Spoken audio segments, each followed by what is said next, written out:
What's going on, baseball fans? How you doing? We got a lot to talk about tonight. We're going to talk the Mets and the A's manager search.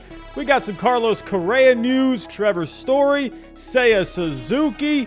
Let's get to it.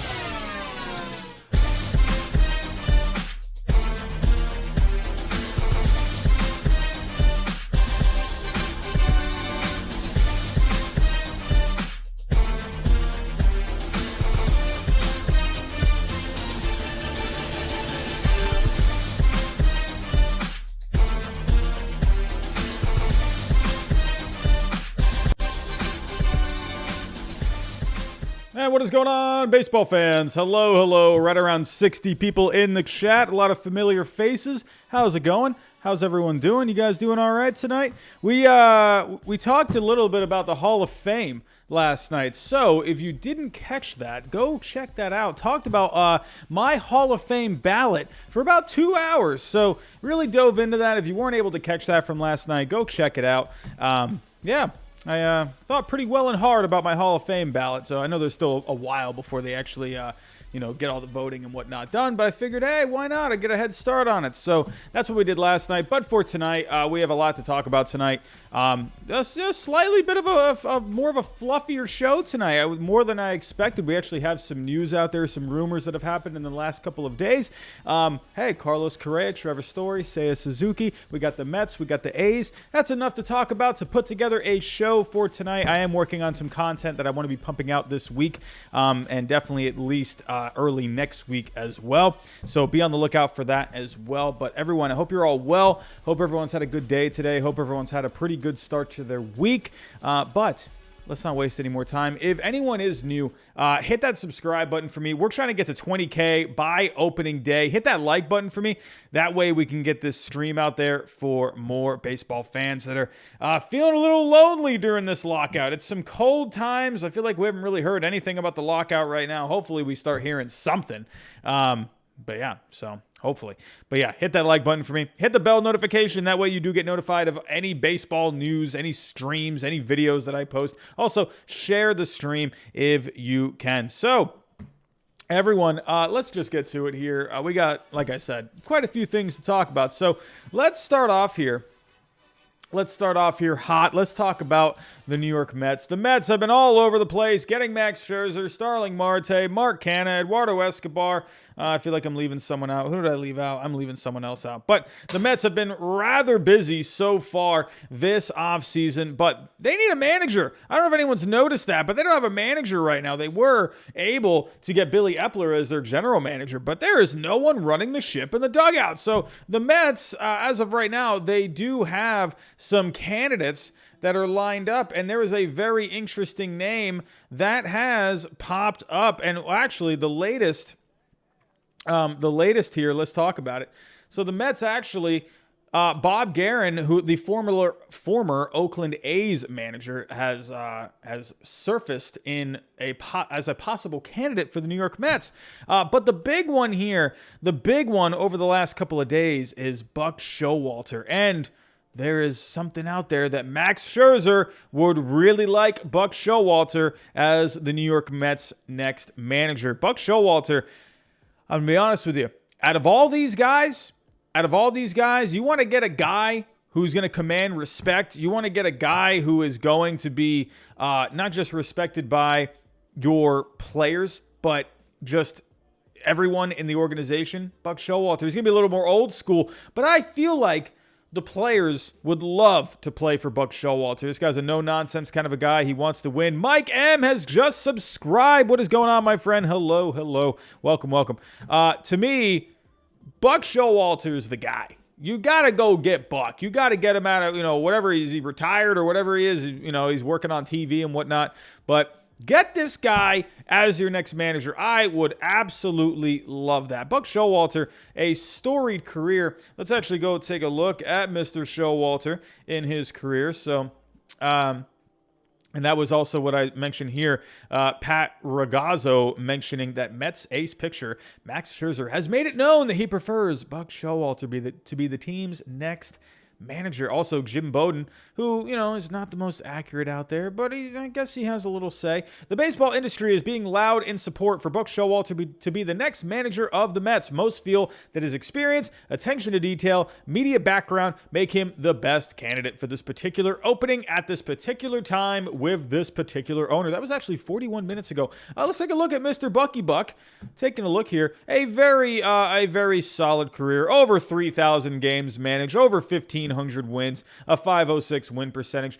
Very well known for his time early in the 90s with the New York Yankees. Was the first manager of the Arizona Diamondbacks when they first started as a franchise in 1998. He was with the Texas Rangers in the early 2000s. Hey, remember when the Texas Rangers, they traded away Alex Rodriguez. He was the manager there in 2004. They won 89 games that year. So, but then he was with the Orioles for the rest of his time from 2010 to 2018. Had some pretty good seasons with the Baltimore Orioles. Really brought them back to relevancy there in the early 2010s. 93 wins in 2012, 85 wins in 2013, 2014, 96 wins. I'm just saying. And hey, 2016, 89 wins as well. Buck Showalter, to me, is one of the better managers out there. And at 65 years old, he's definitely more of an old school kind of a guy. But to me, I feel like he is still someone that will embrace the analytics. Whoa! We got a super chat coming in. Tom Amiano, what is going on? Only Robbie can make lockout news spicy and worth watching. Tom, I love you, my friend. Thank you so much. But Ravi, what's going on? Hey, Robbie, it seems like you're a huge Yankee fan. I mean, what can I say? I got the jersey and everything. Who's your favorite player of all time? I'm going to be honest, I have a few. I'd have to say all-time player. I got to say Ted Williams. I mean, all-time. I wish I could have watched him play. Someone that I did watch play, I mean, God, David Ortiz just gave so many good memories. I mean, how could you not? That's an easy one. Underrated guys, I really like Trot Nixon, Bill Miller. Those kind of underrated players. Also really had a soft spot for Pokey Reese. Really liked Pokey Reese with the Red Sox. Love that defense. Love that glove. But Pedro Martinez is another one. Obviously, I love Pedro. Kurt Schilling. Love Kurt Schilling. I actually really like Derek Lowe and Jason Varitek. All those guys. I've really loved so many of the players. And later on with the Red Sox, besides that 2004 championship around that time, really loved Kevin Youkilis. Loved Kevin Youkilis. One of my favorite players during, the early, the late 2000s, the early 2010s. Really loved Kevin Youkilis. Loved him. But thank you, Tom Amiano, for the $5 super chat. And there you go, Ravi. There is my answer for you. But Buck Showalter, I think a lot of people will agree with this. This is the guy you got to go get. But there are some other candidates as well. Brad Ausmus hasn't really had a great run as a manager. You got Joe Espada, the Astros bench coach. Don Kelly, Matt Cucharero, bench coaches as well. So those are names to keep an eye out for. I just feel like Buck Showalter is the guy when you really look at it. We'll go take a look at Brad Ausmus as well. Pulling him up. He was a manager from 2014 to 2019. I mean, he just hasn't really shown, they won 90 games in 2014, 2016. I remember when Brad Ausmus became the manager in 2014. This is a guy, as of right now, he's 52 years old, but 2014, what was that? 7 years ago. So he was, I can't do math in my head. He was 45 years old. That was considered a pretty young manager at the time. And I remember a lot of people, this is during a time when teams were kind of starting to shift towards like these guys that had just retired recently. And Brad Ausmus, this was a catcher, a respected player in the major leagues. He just never really had a lot of success. 90 wins in 2014, did have 86 in 2016, but not really anything. He had one year with the Angels, didn't do anything that year in 2019. I don't think this is the guy. I think if you're the Mets, you're still working on building that farm system. You're still working on getting that farm system. You have a major league team right now that can do some damage. And I think they had a good enough team last year to do some damage. I just don't think they really had the right person in place. No disrespect to Luis Rojas. I just feel like he probably has a better position elsewhere in another role, and now he's with the Yankees. But I feel like the guy that you need to go get is Buck Showalter. I feel like the Mets players really just checked out once they started losing in the second half. I just think, I don't know, they all just checked out and they were starting to just get down on themselves. I don't know, it just wasn't really a good atmosphere with the Mets. Buck Showalter is a guy that will not let that happen. Give him the resources. Look what he did with the Orioles in those years. I mean, I'm sorry, but, that Orioles team stunk. That was a bad Orioles team. Sure, they really developed some guys, but they really got some good teams there. From 2012 to 2014, there were some pretty good teams. But I think to me, this is the guy you want to go get. Buck Showalter is the guy for me. Let me know in the comments down below. Who do you think should be the next manager of the New York Mets? Would you go with Buck Showalter, Brad Ausmus? Would you go with one of those bench coaches, Matt Cotrero of the Rays, Espada of the Astros? Who would you go with? Let me know in the comments. I am reading the comments. We got 78 people in the chat. I hope everyone is well. Hope everyone's doing good. I went to the gym about a couple hours ago. I've been going to the gym a lot early in the morning, like before I go to work, and I decided to go a little earlier, and wow, I got a bunch of energy right now. I'm feeling good. All the endorphins are just running through my veins right now. But we're feeling good tonight, everyone. Hope you're all doing well. 81 people in the chat. What's going on? So I'm seeing a vote. Hey, John Gibbons, Buck Showalter. I'm seeing a vote for him. Let's take a look. Hey, Odd Villain. That wouldn't be a bad idea. Buck Showalter, Joe Espada as the bench coach. Aaron, what's going on, my friend? How are we doing? The Crazy Gamer. If it's not Buck, the Mets player will be upset. I wonder. Makes me wonder if I was a player on the Mets and I'm seeing maybe some reports out there. Maybe Buck Showalter could be the guy. I'd be pretty excited. I would love to play for a guy like Buck Showalter, man. Oh, baseball homer. That's not good, my friend. You got to go get some Tums. Baseball homer, the tummy hurts, man. Tums will always fix your problem. Waffle Man, does the lockout count in Seiya Suzuki's deadline? No. So that's paused. That is paused. So as soon as that lockout is done, the clock will continue. Yeah, Justin Lamas, yeah. But I just don't think that team was... They just really lost a lot of their mojo. I mean, that was the time when they really needed to start rebuilding. So I think if you give Buck Showalter the pieces, the resources, I think he's going to be good. But it's not just the Mets that are looking for a manager as well. And this one's kind of like...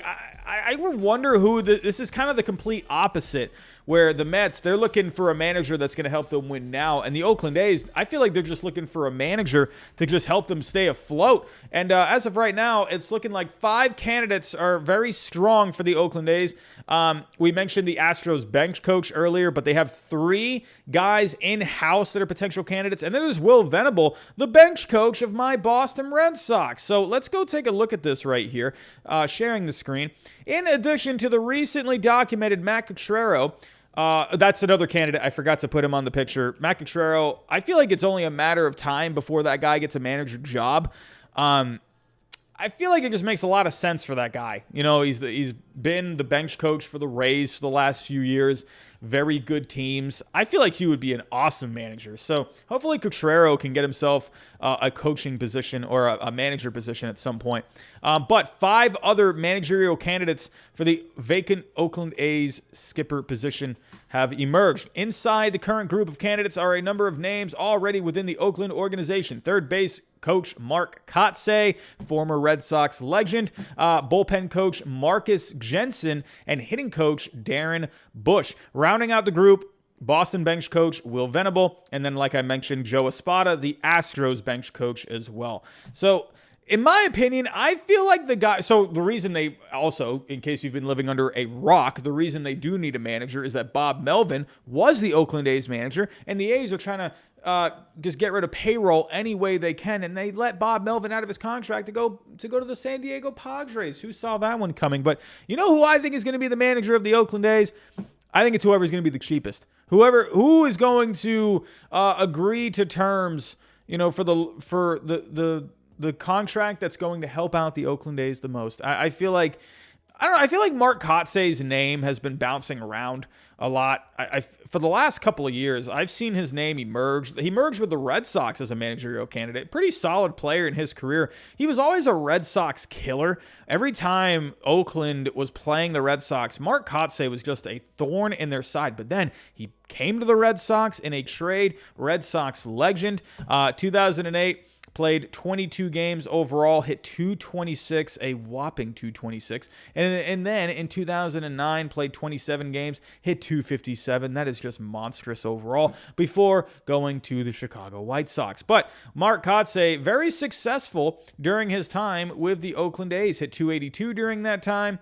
Over 4 years, he had 38 home runs. He was very well known for his all-out play in the outfield. Good defensive outfielder, at least early on with Florida. Definitely put up some good defensive numbers. Padres put up some good defensive numbers. Oakland I feel like he had a lot of highlight reel plays. But overall, not bad numbers by any means. So obviously, the older he got, the worse his defense got as well. But Mark Kotsay, this is a guy where you've been seeing his name just in, the manager searches over the last couple of years. I wonder if this is his time. Is this going to be his time? I hope the Red Sox don't lose Will Venable. He's been great. He's been Alex Cora's right-hand man. But Will Venable, that's a guy to keep an eye out for in the next couple of years. Could he get a manager position as well? But yeah, if I were to go with a guy, I wonder if Mark Kotsay is the guy. A pretty respected player during his time while he was playing. So my vote would go Mark Kotsay at this point. I'll go Mark Kotsay. But let me know, everyone, in the chat. We got over 100 people in the chat now, everyone. Thank you for stopping by tonight. Really appreciate that. Who is going to be the next manager of the Oakland A's? Let me know in the chat. I'm already seeing a vote for Mark Kotsay. I'm already seeing one vote. 161 Rivers Dog. Olsen might go to the Red Sox or Braves. It's funny because, the A's still don't really have a bad team. They got a good team, but is it a matter of time before these guys end up getting shipped out? We'll have to wait and see. Edgar the Conqueror. Imagine being an A's fan. Oh, rough time, man. Rough time. I will say this. A's fans, you've had some really fun years. Incredibly fun years. 2012, 2002. I mean, there's been some really good Oakland A's years. I really wish they could just get to a World Series. Just get there. Man, that would be awesome. Could you imagine a storyline where, they're going to be moving and then, let's say it's their last year with Oakland. Let's say it's their last year and then they end up making it to a World Series in their last season in Oakland before moving. That would be hilarious if you ask me. Yeah, Edgar the Conqueror. I will say I did like the Moneyball movie. I love that Moneyball movie. It was so good. But alrighty, though, that's enough for managers as of right now. We got the Mets and the A's. They're on the lookout. My vote for the Mets, it would be Buck Showalter. I think a lot of people would love to see that. And I would go Mark Kotsay for the Oakland A's. But again, enough of the managers. Let's get to some players. The players may be locked out at the moment, but I got to give these baseball writers credit. They're digging. They're looking for all the news. And maybe, who knows, maybe they're making it all up. We have no idea. But you know what? They're providing us something to talk about, and I can appreciate that. Let's talk about Carlos Correa. It looks like his options are down to 2. Surprisingly enough, I had this guy going to the Tigers. I really thought that just made so much sense. However, there is some news about Carlos Correa that has emerged over the last couple of days. So let's take a look at that really quick here. Carlos Correa. Where is the story here? Hold on one second. Let me get the article. I think I clicked out of it by accident. So Buster Olney was on one of the Houston podcasts a couple of days ago. Let's take a look at this. So there supposedly is something going on with Carlos Correa in the last couple of years with his back. I was actually listening to one of these podcasts, and I think it was on the Wheelhouse podcast. That's a Houston Astros one, or it's a Houston sports podcast, if I'm not mistaken. But he was on the Wheelhouse, and Buster Olney was talking about how he's actually been dealing with some lower back issues in the last couple of years. And teams, they're getting a little scared away from that. And one of the problems, I think a lot of people found it very surprising that Carlos Correa didn't come off the board. We saw Javier Baez go to the Tigers. And I think a lot of people were like, wow, okay, well, all right. Sounds like Carlos Correa, maybe I guess they were out of it with the money. But I found that surprising because I think a lot of people knew what kind of money Carlos Correa was going to be getting. And then, he met with AJ Hinch for breakfast or whatever it was. And it really looked like the sides were coming close. But then supposedly some interesting news came out. There are questions about his lower back. He has gotten treatment for it. Teams are saying they can only access his medical records if they make a significant offer, and teams are hesitant. Now, if I'm the Detroit Tigers, yeah, sure, I'm all about, trying to push more chips in. I'm really trying to get my organization a little on a faster track to competing.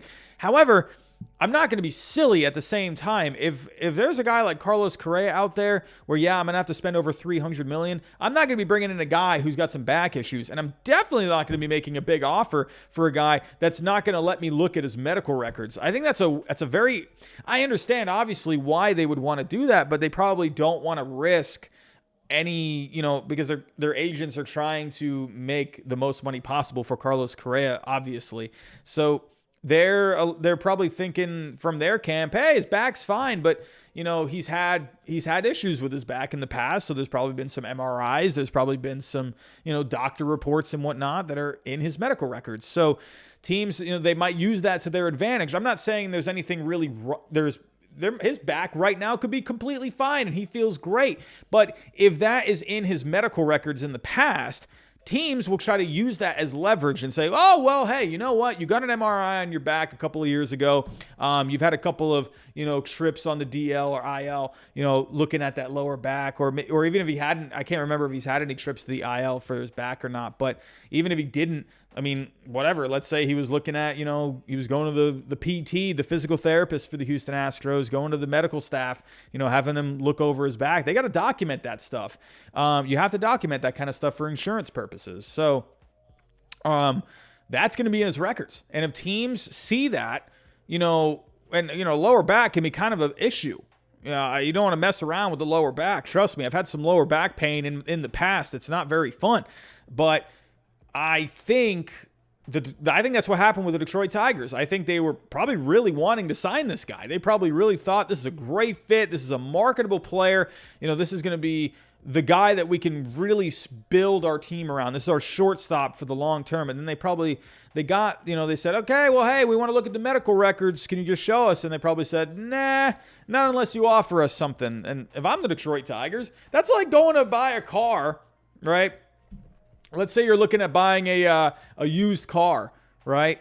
And the guy's saying, no, I'm not going to let you see the car unless, you offer me something for it. That doesn't make any sense. That's ridiculous. That's almost like buying. Oh, we got a super chat. What's going on? Chad Dub, hello. With the money the Cards saved with letting Carp and Martinez go. Shocked they aren't named in more big money deals. Thoughts? The Cardinals have always been this like weird organization where they don't really shell out those massive contracts. Where they brought in Nolan Arenado, the Rockies were able to take off some of that negative equity on his contract. And they brought that in. But they seem to be more of a team that's willing to make more extensions. That's what I feel like I've seen more with the St. Louis Cardinals. So in a way, I'm not surprised because they never really are huge players for these big time players. They supposedly there was you had the Giancarlo Stanton thing a couple of years ago where the Cardinals were interested, but he didn't want to play there. So their names have been around. They've dipped a toe in the water here and there, but you don't really ever see them as like these big, players when it comes to like these top free agents a lot. For a guy like Steven Matz, I could see something like that. I thought Eduardo Rodriguez was a reasonable one where, $70 million, 5 years or whatever it was, $77 million. I thought that sounded kind of reasonable for the Cardinals. They would have had to give up a draft pick to get him, so I can understand why they got Steven Matz instead. But I think overall the St. Louis Cardinals, it's kind of just how they've always operated. They don't really like to give out those huge contracts. But as a Cardinals fan, I would be like, come on, let's go get someone. Go Come on, Carlos Correa. Someone, anyone, please. Oh, Steven Matz. Great. And then they signed Steven Matz, and then they literally turned Steve Cohen into the modern-day George Steinbrenner. So, St. Louis Cardinals, what have you done? Anyway, thank you, Chad Dub, for the $5 super chat. Really appreciate that. We're at 150 people in the chat. What's going on, everyone? Carlos Correa. Hey, lower back. Teams are backing off, it seems. And again, that's why I was very surprised that the Tigers backed off and they went with a Javier Baez. I'm still not holding out. I'm still holding out hope that maybe the Detroit Tigers can pull off, a Texas Ranger, where a Texas Rangers move where they brought in Corey Seager, Marcus Semien. I would love to see that. Is that going to happen? Probably not. I don't know. It's the Detroit Tigers. While you do want to see them get back into contention, you also want to be smart about it. The Texas Rangers, they're just saying, hey, screw it. Let's just go get these guys. I'm not a big fan of handing out 10-year contracts, but hey, you're trying to get back into relevancy. You're going to do what you can, and you're handing out big money for Seager and Semien. I can't hate it. I can't hate it. So, supposedly, Carlos Correa's market is down supposedly to 2 teams, and one team is rather surprising, the LA Dodgers. Who would have thought the LA Dodgers, the team that Carlos Correa helped cheat out of a World Series a couple of years ago, who would have thought Carlos Correa was a possibility for the Dodgers? Well, if we take a look at the Dodgers, as of right now, with Corey Seager heading to Texas, we got Trey Turner penciled in at short, and Chris Taylor, who just re-signed, penciled back in at second. Well, if you were to bring in a Carlos Correa, I guess supposedly you could just put Trey Turner back at second and put Carlos Correa there. I do like me a Trey Turner. He's actually been pretty solid on defense, but Carlos Correa has shown a bit more of a better glove. Trey Turner and Carlos Correa up the middle, that would be absolutely phenomenal. But to me, I feel like you would go with Correa at short, Trey Turner, and then Chris Taylor just goes back to that super utility role, can move around. It's not out of the question. I just wonder with the Dodgers. You just were able to shed a lot of payroll. Look how high their payroll was last year. I think it was, like 275 or like 270? I can't fully remember, but they're back down to 231 now. They were able to shed a lot of payroll, and they got some more coming off the books after this season. You got Blake Treinen coming off, Max Muncy coming off. Who knows what you do with him long term? Daniel Hudson will be off. Or those are club options, so I wonder if they exercise them. Maybe you exercise Max Muncy's. I could see that. But you got David Price coming off the books. So Andrew Heaney, his $8.5 million will come off the books. And then you got Tommy Kahnle, not really too much right there. Austin Barnes. But I wonder if the Dodgers are trying to maybe start getting that payroll down a little bit more.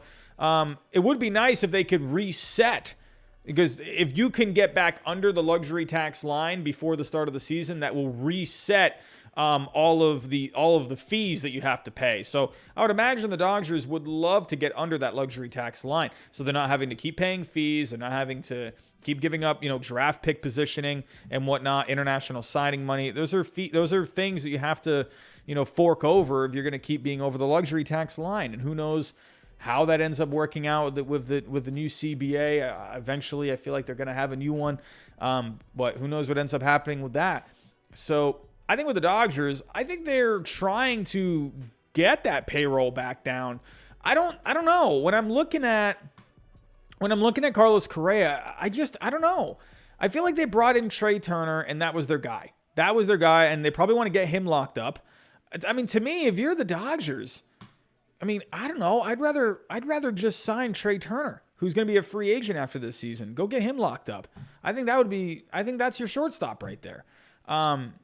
28 years old. I just think that could be your guy right there. And they got some infielders. You obviously got Gavin Lux as well. You would like for him to turn into something. You got guys like Michael Busch down in the minor leagues. So they got options. I don't know. I'm not seeing Carlos Correa going to the Dodgers. I just feel like it's more of like that's an MLB The Show kind of a move. I don't see it. The team that really makes the most sense to me right now, I don't think the Yankees are going to spend the money. I don't think the Red Sox are going to get in on it. I think Houston's the team. I think he goes back to Houston. I think they work out some kind of a deal. There's going to be some opt-outs. I think, honestly, you're looking at what Trevor Bauer did last year. You're looking at what Max Scherzer did this year. shorter term deals, higher AAV. I wonder if Carlos Correa, I believe, what was the last offer?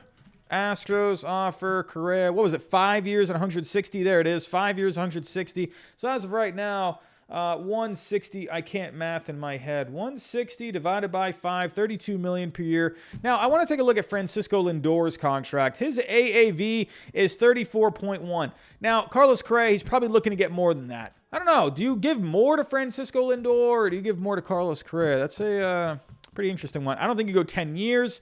Could you maybe go 35 million? Could you go 35 million for 5 years? 175 over 5 and maybe have an opt-out after like 2 years or something like that. I could see something like that. Could you maybe go 6? Maybe he's looking for a 6 year. Maybe opt out after the 3rd season. Do 35 million over 6. That'd be 210. 6 years, 210 million. I think he ends up staying.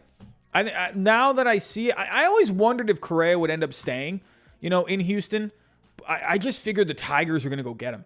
But now that the Tigers are off the board, the Yankees don't spend money. I don't think the Red Sox would have given the money to Mookie Betts. That's why they're not going to go get Carlos Correa. I don't see it, especially because they have infield prospects in their system. They just drafted with the 4th pick overall, Marcelo Mayer. I mean, who knows what he ends up turning into, but you got infield prospects in your system that are pretty highly regarded. So I don't know. I don't see the Red Sox shelling out a long-term offer for Carlos Correa, especially when you could have just brought back Mookie Betts. So I don't see it. So I think Carlos Correa, in my personal opinion, hey, bend over. Carlos Correa to the Rockies. Let's do it.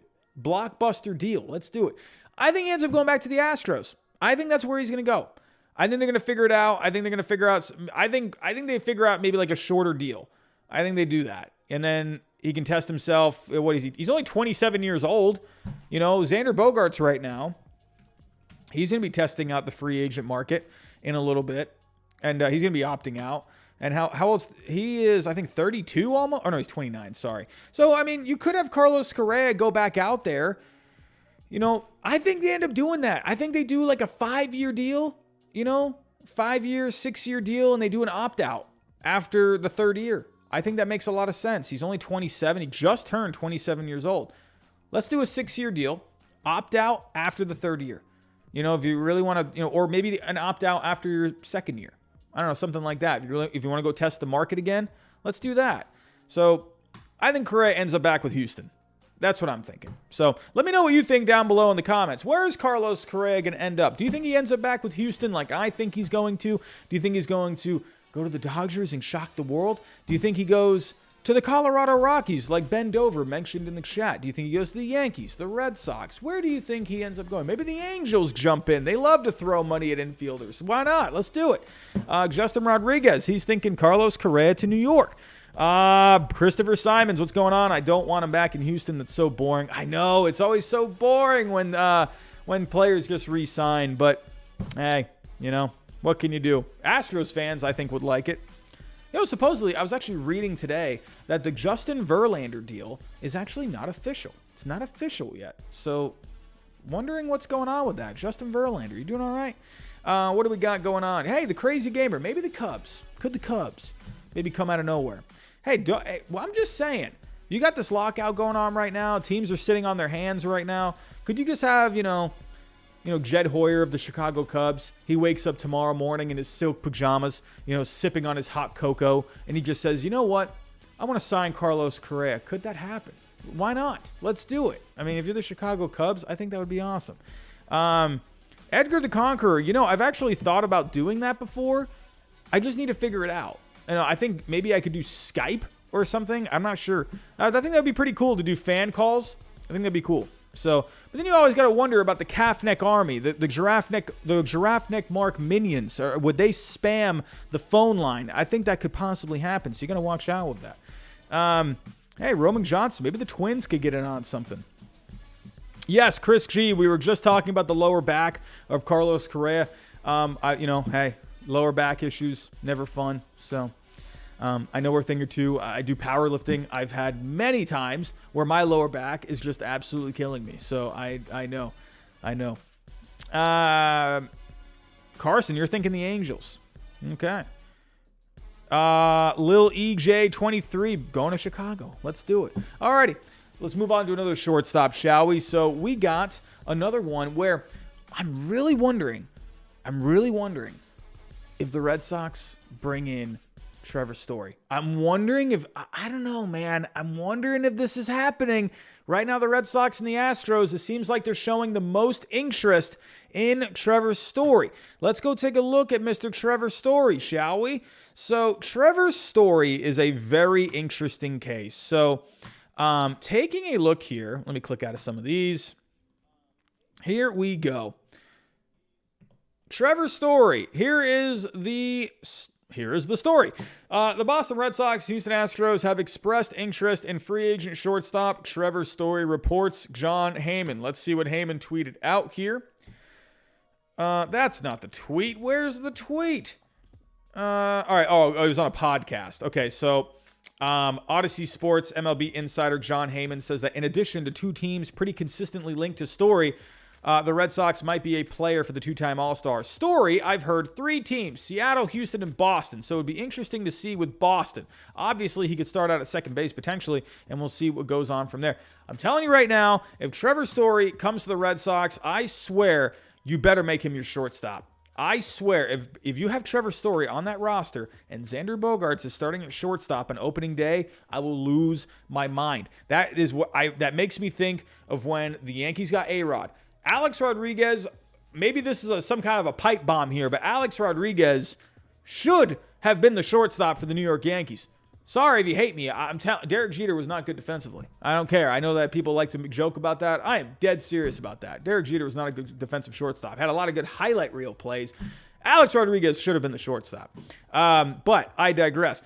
This would remind me of that. Xander Bogaerts should move over to second base in this spot, and then that way you can just leave Kike Hernandez out there for second base. Trevor Story, to me, I would love Trevor Story. When I'm thinking of Red Sox shortstops in the past, you haven't had a lot of good defensive ones. We had Jose Iglesias there for a little while. Not this past season, but we used to have Jose Iglesias. That glove with the Red Sox, oh my goodness, it was fun to watch. I would love to get a good glove. If you could get some kind of a glove for the Red Sox shortstop position, I would love it. Xander Bogaerts actually improved a lot. He did improve a lot on the day-to-day, on the routine plays. You know, yes, very good. He got a lot better. But when it came to oh, shit. Oh, whoa! Jeff Graw! He's appeared again! $130 super chat! Oh, my God! What is happening? Jeff Graw, you gotta stop popping out of nowhere! What is going on? Oh, my! Jeff Graw, what in the world? Oh, you do this, my friend, all the time, and it kills me. Oh, thank you, Jeff. You are seriously like a legend on this channel. You're so amazing. Oh, my God. Thank you so much, especially during the lockout. I really appreciate that, man. Thank you so much. Jeff Graw, man, only 1 million more super chats like this in the next 3 years, and you will equal what Scherzer is getting. I don't even think that would add up to that. Don't know if that ages well. Little Birdie says Bauer will pitch in 2022. Dodgers likely to try and move him. Ooh, got some juiciness here. Ooh, I wonder, would a team be willing to take Trevor Bauer? I mean, I don't know. Would a team be willing to take him? I mean, is this actual new? Is this like? I mean, wow, that would be crazy. That would be crazy, man. I'm trying. What would be some good moves? I think we got to spend the next 10 minutes on this because I mean, it's $130 super chat. Jeff Graw, you are absolutely amazing, my friend. Let's take a look here. What are some teams? Let's go to the starting pitching projections for next year. We'll get back to Trevor Story here in a second, everyone. We have just had a $130 bomb that has just completely interrupted tonight's show. 174 people in the chat. Everyone, please, round of applause for Jeff Correa. Thank you so much. You've been a huge supporter of this channel, man. I really can't. I can't tell you enough how thankful I am for that. Every single time, you make me want to cry. Like every single time, it just blows my mind. Telling you right now, every single little dollar I've been getting, I'm putting towards, I've said this, I don't know if I've really mentioned it lately, but I have said it before. My plan for next year, I am a teacher right now, but I really want to pursue this channel as a full-time thing. I want this channel to be something I focus on every day, but I have to be realistic at the same time. I have to bring in, this is not going to pay all my bills, unfortunately. So I got to do something else, and Uber has been great. I've been doing Uber on the side, and it actually makes pretty good money here in Central Florida. So any dollar I've been getting, that's going towards a down payment for a new car, a more reliable car, something that will last me for years and years. Probably thinking a Toyota Camry. I'm thinking a Toyota Camry, maybe a Honda Accord, something like that. But I'm telling you, every dollar that I get on this channel, it goes towards a down payment for a new car. That way I can do some Uber on the side while I'm working on this channel full time next year. So moving on, Trevor Bauer. Let's get back to this. So you're saying here that Little Birdie says Trevor Bauer will pitch in 2022 and the Dodgers likely might try to move him. But what team could use some starting pitching? What team would want to take on that Trevor Bauer contract? That's a lot of money. It's a lot of money. So we were just talking about how Max Scherzer earlier was getting a big AAV for this year, but Trevor Bauer is actually the one that kind of set the tone for that last year. Him and Rachel Luba tried to take credit for it, which, I guess, but it's kind of a weird thing to take credit for, if you ask me. But especially when Trevor Bauer has been kind of just I don't know, Trevor, man, you got to probably stay off Twitter. Honestly, I think everyone should stay off Twitter. I think that place is just a nightmare. But Trevor Bauer, last year, it was, he made, what was it, $28 million, and then it jumped up for this year. It's going to be 32, and then, or 34. I never can remember. I think it's 34, and then he has next year for 2023. I think he can opt out after that. So I believe he is. I feel like he would opt in for that. Is that what it is? I think he can. I feel like if there is an opt out for this year, I feel like he would opt into it. But Bauer opts out after 2022. Dodgers. So never mind. I think just the opt out was for. Oh no, the player option was exercised. I think I missed that. So, but he's locked in for this year. So a team, they're gonna have to pay the $34 million. So, what team would be willing to take on this kind of money? Back to the starting teams that need some starting pitching. Can we just get Trevor Bauer on the Rangers? Would the Rangers really want Trevor Bauer? I don't know. What team would want to put up with Trevor Bauer's antics? You know what would be hilarious? If the Mets just went and got him. Oh my God. Could you imagine? Everyone, please put that in your heads right now. Jacob deGrom, Max Scherzer, Trevor Bauer. Could you imagine the Mets just go get him after they missed out on him last year? Said, well, we couldn't sign him, so let's go trade for him. And I think the Dodgers, honestly, they might just give him up for peanuts. Maybe. But here we go. Definitely not the Pirates, Rays. No. What are some teams that have some money? Could you see the Cubs? Maybe. Would the Cubs get in on this? I don't know about that. Would the Diamondbacks bring him back? Probably not. I don't know. I feel like maybe the Mariners. Maybe. Probably not. Angels. Let's do the Angels. Can we do the Angels? Can we do that? I don't know. It's still in LA, though. I don't know. Would that make sense? Oh, I think that would be huge. I wish the Angels would have got him last year. Cardinals, no. Nationals, no. A's, no. Red Sox.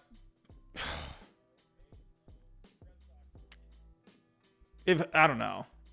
No. The Chaim Bloom wouldn't spend that money, but if he, hear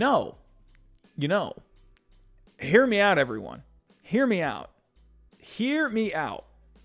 I don't think this 99.9% chance this would happen. 99.9% chance this would happen, or this would not happen. I would not be surprised if Chaim Bloom said, all right, we'll take Trevor Bauer, but you got to give us some prospects. I could see Chaim Bloom doing that because he's done it. He has bought prospects. In the Jackie Bradley Jr. Hunter Renfroe trade, he basically took Jackie Bradley Jr.'s contract so we can get a couple of prospects. Adam Ottavino. He basically took Adam Ottavino from the Yankees. He said, okay, we'll pay for his salary, but you got to give us Frank Herman. Could Chaim Bloom do something like that? I wonder. I don't know. Chaim Bloom, I could see him being like, yeah, we'll take Trevor Bauer. We'll pay that money, but you got to give us 3 prospects. I could honestly maybe see that. That would blow my mind. Jared Carrabis would absolutely lose his mind. Toronto, nah, probably not Toronto. Definitely not the Yankees. I think that'd be hilarious. The Giants, hey, they lost Kevin Gausman. Why not? Division rival. Hey, San Francisco Giants, let's do it. I feel like likely he ends up staying. That would be nuts. I mean, the Padres? Probably not. I don't know. I don't think the Dodgers would do it. I don't think they would send him to somewhere in division. I think that's it. I'm telling you, if Trevor Bauer emerges as a possible trade candidate, I wonder if my Red Sox would get involved. They were supposedly in on Trevor Bauer last year. But if Chaim Bloom has a chance to get prospects, I'm telling you right now, if we go to Baseball Trade Values, one of my favorite websites, everyone in the chat, I'm actually, oh, wait, that's why it wasn't popping up. Everyone in the chat, I actually want to let you know, I reached out to John. He is the creator of this website. And I reached out to him a few weeks ago. I've just been so busy lately. I haven't been able to really try and get this set up. But I actually want to do an interview of the creator of this website. Give me a thumbs up in the chat if you would like to see that. An interview with the creator of Baseball Trade Values. Give me a thumbs up if you would like to see that. But let's set up a trade. And the reason I'm talking Trevor Bauer right now is because we had a $130 super chat bomb from Jeff Graw. So we're talking a little Trevor Bauer right now. So here we go. Let's do whatever. I'm just going to do the Red Sox because Chaim Bloom likes to buy prospects. And the Red Sox and the Dodgers, they've matched up before with a trade. Let's do it. Here we go. -78. Well, okay, that would take a lot. But let's say the Dodgers maybe paid half of the contract. Maybe basically that would kind of make up for David Price. That would basically cancel that out.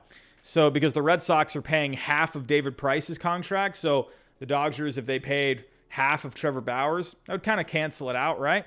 So let's say you get his deal down, I don't know, let's say you pay 16, 17 million. That gets his value down to -60. You can't, I mean, what John does on Baseball Trade Values, he sometimes makes players not really, if they're not really likely to get traded, he doesn't really even, have the option here to make a trade. But let's just say -60 to get Trevor Bauer. Well, who are some prospects? We'll take Dustin May. Let's take Dustin May or Michael Busch. Pages. I'll take Pages. Why not? How about let's do this. All right, you can keep Dustin May. Give us Michael Busch, Andy Pages, and Pepio. I would do that in a heartbeat. If you gave us Trevor Bauer, if you gave us Trevor Bauer with these 3 prospects, I would do it. Absolutely. And I would pay the whole contract at that point. This would not happen. But oh yeah, you could do that. So Dat Cheesy Cactus, what's going on? What a name. So let's say, am I doing this right? Or no, that would have to be for, oh yeah, I can just do -60. Let's just say it was negative 60. Oh, can you actually do that? All right, never mind. I'll just do 60 cash for the Dodgers. Wait, hold on. What just happened?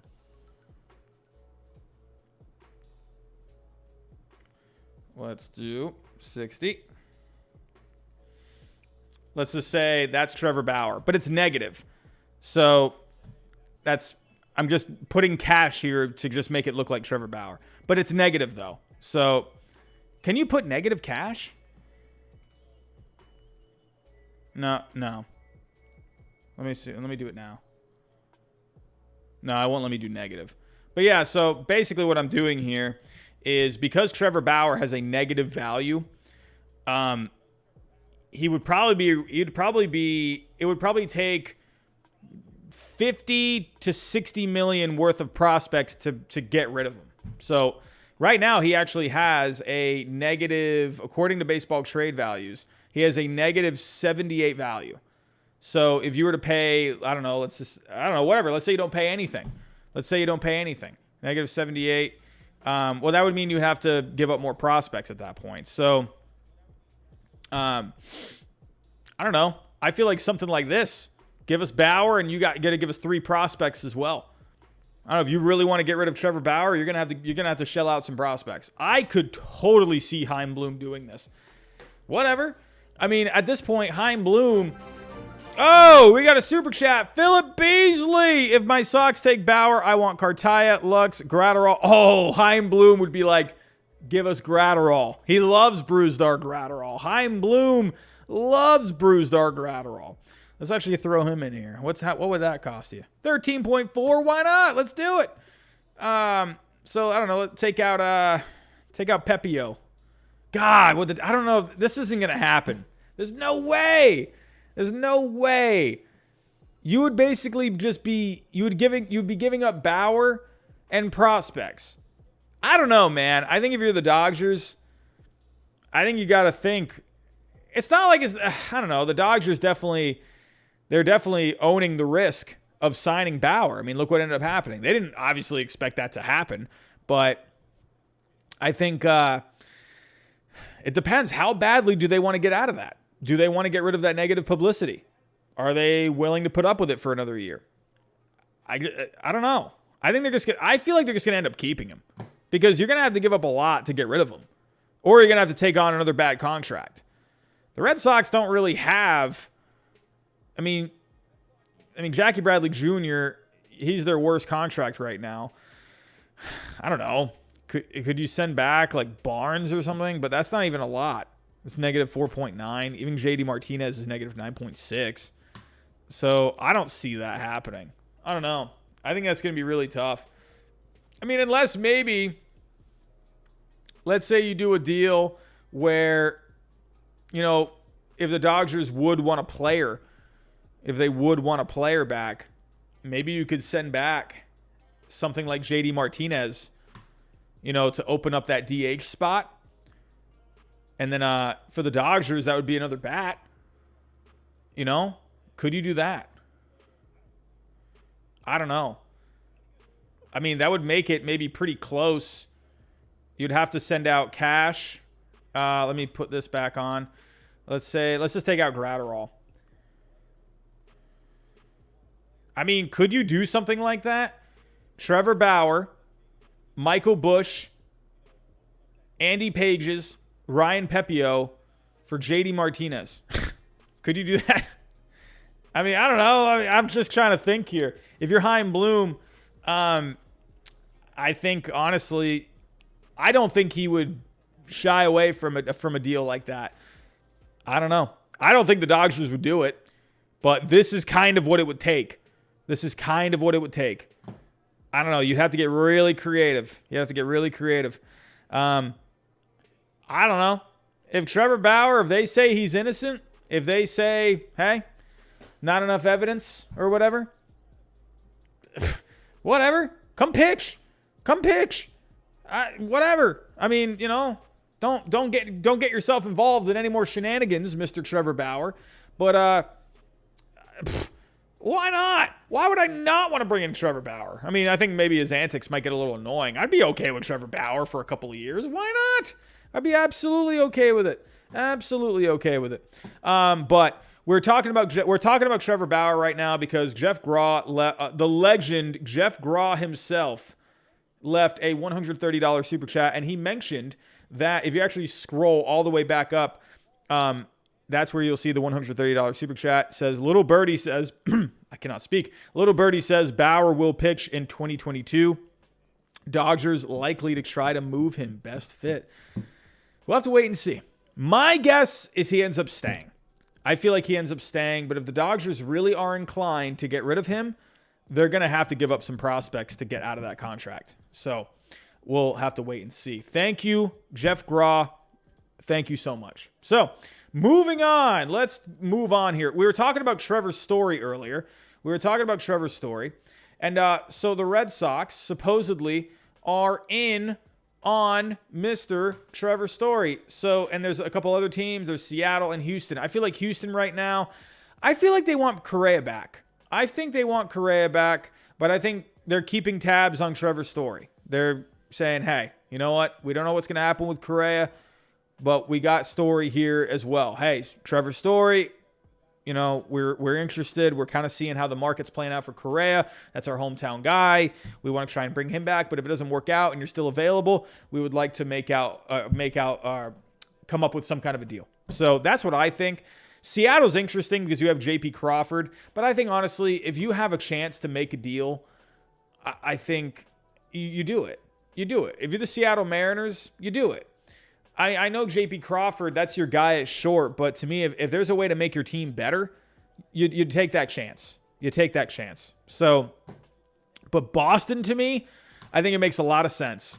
You put him at short, move Bogarts to second. Kike can be in center field, and you can have Jackie Bradley out there as well. I mean, you got a lot of lefties at that point. You got, Alex Verdugo, Jarren Duran, Jackie Bradley Jr. That's a lot of lefties. What happens with Jarren Duran? I don't know. I wonder if he ends up getting some kind of a bigger role on this team next year. I feel like Jackie Bradley, I think he could start. I think he could be, a guy where they feel like they can get him back on track. I mean, he was never the greatest hitter for the Red Sox, but, he was a streaky guy, but he wasn't bad. To me, I was okay with it because his glove was so good. So he patrolled the field out there. It's interesting. I think Trevor Story would be a really good fit. There is also another player out there, and this is going to be our last player that we talk about tonight. It'll be interesting to see where Carlos Correa and Trevor Story end up. But there's one more guy out there. This to me is like the wild card of the free agent market, and his name is Seiya Suzuki. Yankees, Blue Jays, Red Sox showing the most interest. So I think Seiya Suzuki is a rather interesting guy. Let's pull up Seiya Suzuki here. Here we go.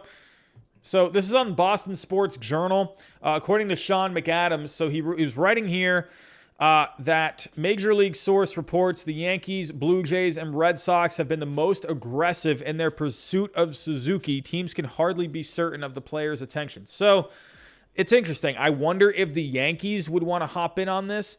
For the Red Sox, it would make some sense because you're very lefty heavy in that outfield right now. I think with Seiya Suzuki, he can just fit right into left field, or he can kind of move around left field, right field. But Kike Hernandez, he can patrol center field out there. I think Seiya Suzuki, he makes sense for the Red Sox as well. He would definitely be cheaper than Trevor Story, but at least with Trevor Story, you kind of know what you're getting. With Seiya Suzuki, you don't really know what you're getting. Unless the Red Sox scouting department, player development, they are looking at Suzuki and they feel like his bat can translate to major league ready pitching. So do they feel like the production that they would get from a Seiya Suzuki would be roughly around the same of what Trevor Story would give you?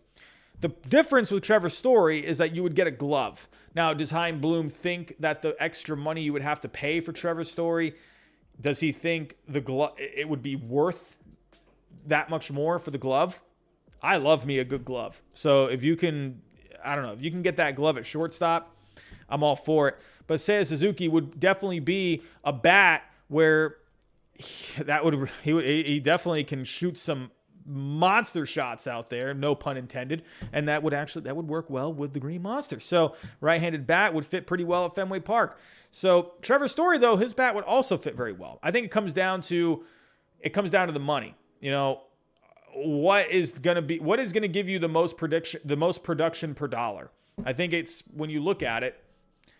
If Seiya Suzuki ends up giving you around the same of what Trevor Story can give you, I think obviously that's going to be the better value. So that's why I see the Red Sox involved here. I think the Yankees are an interesting team. Aaron Hicks stinks. Can I just say that? Aaron Hicks stinks. I'm so sick of Aaron Hicks. This is one of the worst contracts in Major League Baseball. Why did the Yankees sign him for 7 years, $70 million? I think Aaron Hicks is probably a really nice guy. But dude, you're killing me. You're killing me. You're playing fall ball right now, and you're just hitting nothing.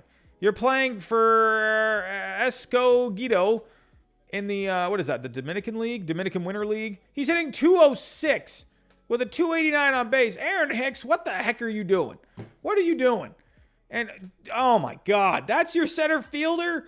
That is your center fielder. No disrespect, but come on. There's no way, man. That can't be your center fielder. I don't know. That's interesting. But if you were, I think Joey Gallo can play some center. Can he play center? No, he's been more of a, has he ever played center? I don't know. Can he play center field? He has played center field, 2019. Let me go to his,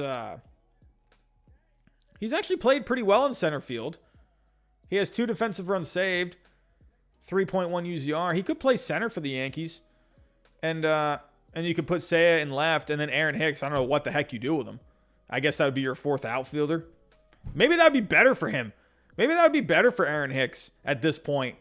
You know, kind of like a Randall Grichuk of the Blue Jays. You know, like, I don't know. Randall Grichuk to me is like a 4th outfielder kind of a guy, but we can actually pull him up as well, or we can pull up the Blue Jays as well. Taking a look here. We have, right now, Randall Grichuk is the right fielder, but the guy only hit 241 last year, 22 home runs. I don't know about this. But to me, I think Aaron Hicks, that could be your 4th outfielder. Get Seiya Suzuki for left field. Put Joey Gallo in center. I think that could make some sense. So the Toronto Blue Jays also, we were just looking at Randall Grichuk. To me, that would be an automatic upgrade. And then Randall Grichuk can kind of be your 4th outfielder. I know you got Josh Palacios there, but Randall Grichuk to me would be a very dependable 4th outfielder to me. Lourdes Gurriel Jr. in left, and then you got George Springer in center, and then Seiya Suzuki out and right. I think that makes sense. It's going to come down to one of these teams, I believe. I think, you definitely could see, I'm seeing you in the chat, the Crazy Gamer, you definitely could see maybe the Texas Rangers get involved. So, I don't know. YOLO Swaggins, he's already our 4th outfielder. I mean, to me, he has 4th outfielder production. So, I don't know. I don't want that bat in my lineup. 22 home runs is okay, but if I can get Seiya Suzuki, I would do it. But one of these teams, I think, are going to get him. I think they're going, supposedly, according to the reports, they're going hard after him. So, but we're locked out, so what the heck can we do about it? We can't do anything. All we can do is just sit on our hands. Everyone, that is all I got for tonight. Jeff Graw, you are amazing. You are a legend. I love you. You are amazing. Thank you so much for supporting the channel like you do. You literally come out of nowhere, and it almost gives me a heart attack every time it happens. But $130 super chat. I greatly appreciate you. Thank you so much. You're amazing. But everyone else, thank you for coming out tonight. Great show tonight. Really enjoyed it. Hey, we got the lockout going on, but at least we still have some things to talk about. I will be having some videos coming out in the next couple of days.